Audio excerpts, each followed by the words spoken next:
1,5 miliar kurang lebih itu bisa Pak Agus langsung melakukan operasi dengan sangat cepat guys.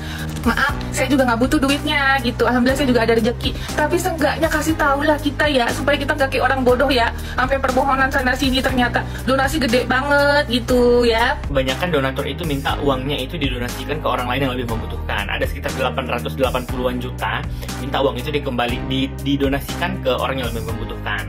Terus 60 jutaan dikembalikan ke donaturnya, sisanya tuh 12 juta mengikhlaskan uangnya dipakai Agus. Kayak mereka itu nggak berubah-ubah gitu.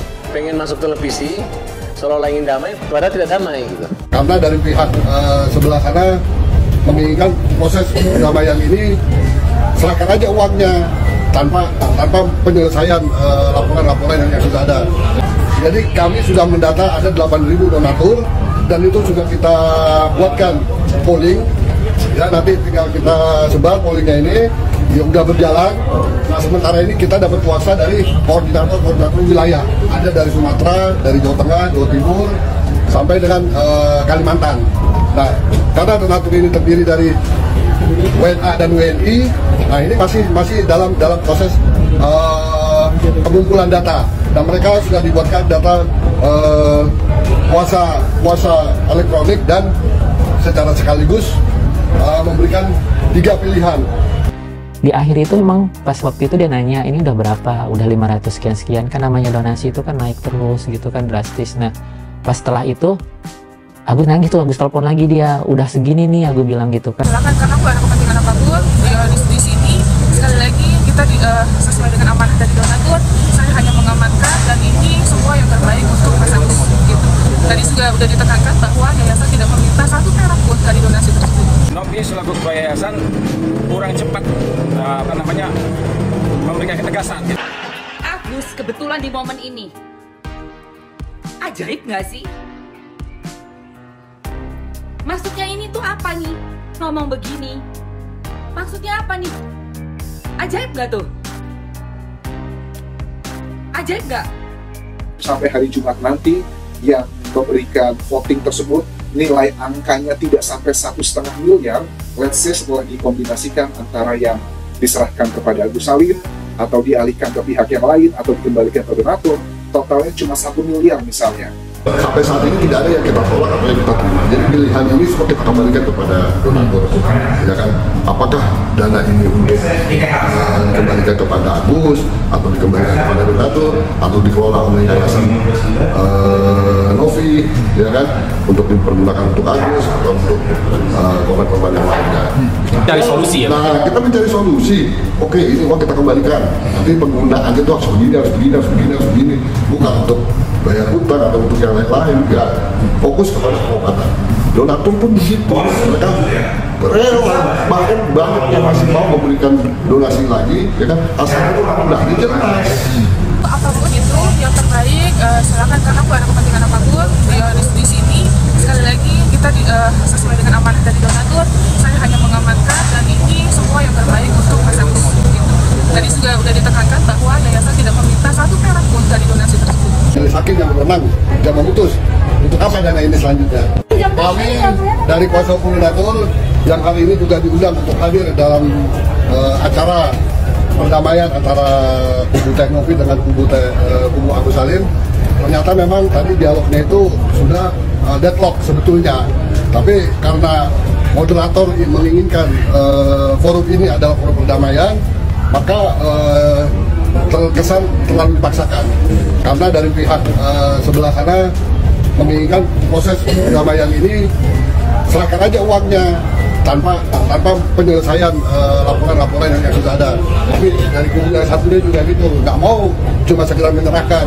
Nah kami dari pihak donatur sebetulnya memberikan alternatif penyelesaian atas sengketa ini.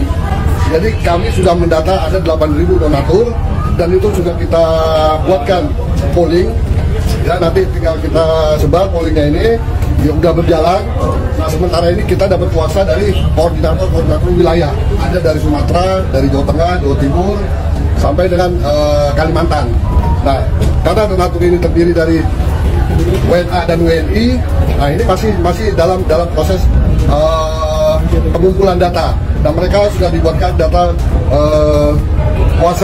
kuasa elektronik dan secara sekaligus memberikan 3 pilihan. Yang pertama pilihannya adalah apakah setuju dana ini dikembalikan kepada Agus. Yang kedua adalah apakah dana ini tetap dikelola oleh yayasan dan dapat digunakan oleh yayasan untuk pengobatan Agus dan korban-korban yang lainnya. Yang ketiga adalah dana ini dikembalikan kepada donatur. Nah, nanti dari hasil polling ini kita akan buat satu gugatan ke pengadilan negeri agar dana ini kita serahkan kepada majelis hakim. Dan nanti majelis hakim inilah yang akan memutus apakah dana ini tetap diberikan kepada Agus atau kepada yayasan atau dikembalikan kepada donatur. Ini kita lakukan karena memang ada kekosongan hukum. Oh lah, gimana ini? Itu Agus gimana bayarnya 1,5 M? Kasihan loh aku, cuma mau gimana?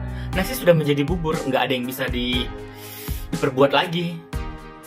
Tapi sebenarnya masih ada opsional, masih ada opsi kok.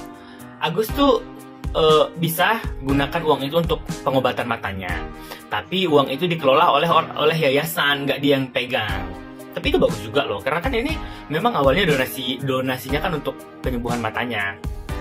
Terus cuman kemarin setelah mediasi yang Agus sama pengacaranya itu nggak datang. Jadinya Mbak Nopi tuh bilang di TikToknya bahwasanya kebanyakan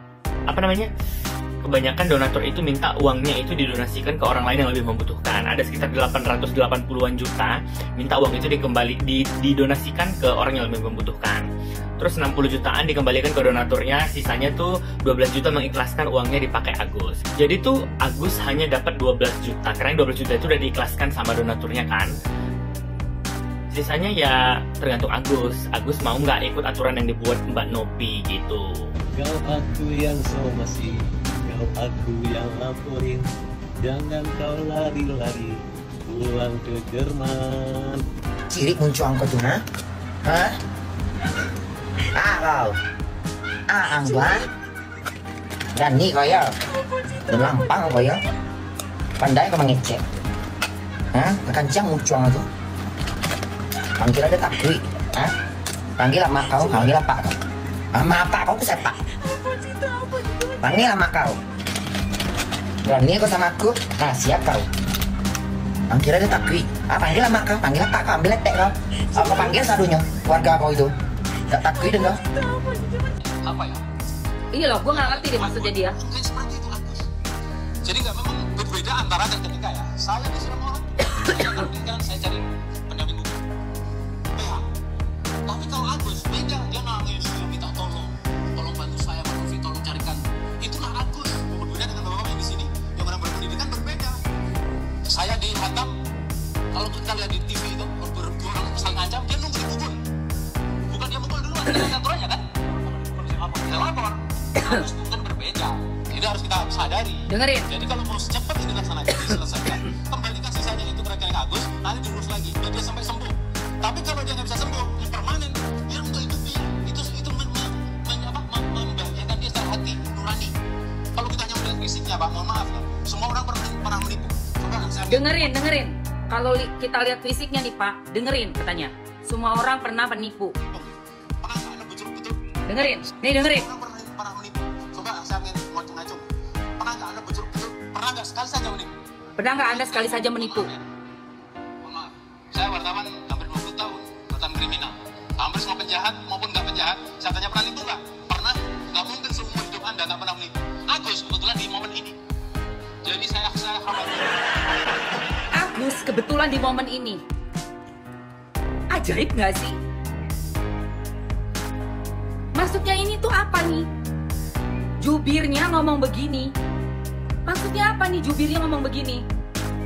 Ajaib nggak tuh? Ajaib nggak? Guys, aku dan Tenovi itu butuh 20 orang yang kemarin mendonasikan sejumlah uang ke Agus. Tidak peduli berapa jumlahnya, pokoknya aku butuh kalian yang ikut menjadi donatur Agus kemarin. Nah, buat kalian yang sudah mendonasikan sejumlah uang kalian ke Agus, kalian bisa hubungi kontak yang di bawah ini dan jangan lupa sertakan buktinya. Farhat Abbas ungkap kronologi didatangi Denny Sumargo. Dia takut juga gue pukul.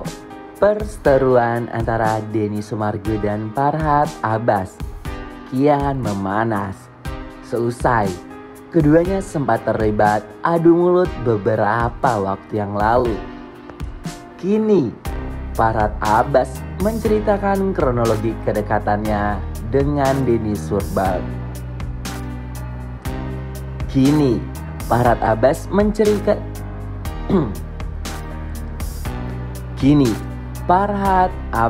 menceritakan kronologi kedatangan Denny Sumargo ke kediamannya pada saat itu kepada Deddy Corbuzier. Melansir dari akun Instagram ternama, mengunggah ulang potongan video Farhad Abbas yang menceritakan kejadian yang menghebohkan di dunia sosial dengan Denny Sumargo. Pengacara tersebut mengatakan awal mula pria yang akrab disapa Densu datang menghampirinya di kediaman malam-malam. Dia chat, "Lo mau hajar gue, Sherlock?" "Ya enggak, lagi ada istilah pengacara, jangan dong. Kan gak mungkin," kata Farhad dikutip dari Pos Kota pada hari Senin kemarin. Akhirnya Farhad pun mengirim lokasi kepada Densu dan bertanya kapan ia akan datang ke rumahnya. Meski ia menanyakan hal itu, Farhad tak menyangka jika Densu benar-benar menghampirinya. "Ya, dia minta Sherlock. Saya tanya, kapan mau datang? Ternyata dia datang beneran," katanya. Mendengar hal itu, Deddy Corbuzier pun justru tertawa dengan sikap Farhad yang ternyata terkejut melihat YouTuber itu menghampirinya. Ini kan antara dua. Dia mau nyoba kiri ambulan, kanan kuburan. Akhirnya saya turun. Dia udah masuk ke dalam rumah, katanya seperti itu. Menurutnya Densu memang memiliki nyali, tetapi nyalinya itu sama saja seperti dirinya. Ia mengatakan jika Densu sebenarnya takut dengan dirinya, hanya saja dikemas dengan terlihat tegas. Lantas saja membuat warganet tertawa. Bagaimana menurut Anda?